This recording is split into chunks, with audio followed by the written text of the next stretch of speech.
Good morning everyone, respected principal, sir, teachers and my dear friends. My name is Anand Firoz. My father's name is Mohammad Firoz. I am a student in 9 years old. I live at a Barfur Beg. I study in Jamia Khadijatul Kubra radiyallahu ta'ala anha. Today my speech, the Holy Kaaba. The picture of Holy Kaaba is before you. We Muslims place toward the Kaaba in every prayer.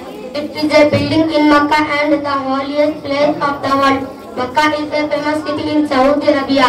Most part of Saudi Arabia is desert. Muslims go to Kaaba in every year for Hajj. Hajj is compulsory for each Muslim once in his life. It is a prayer and one of the pillars of Islam. Every Muslim desires to go to Kaaba. At first, Prophet Ibrahim came here with his wife Hajra, who had an infant with her. There were no plants or trees, no wells or rivers or animals, people.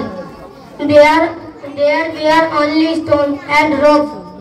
From his childhood, Ibrahim alayhi salam did not like worshipping idols, the sun, the moon, rivers, trees or any creature.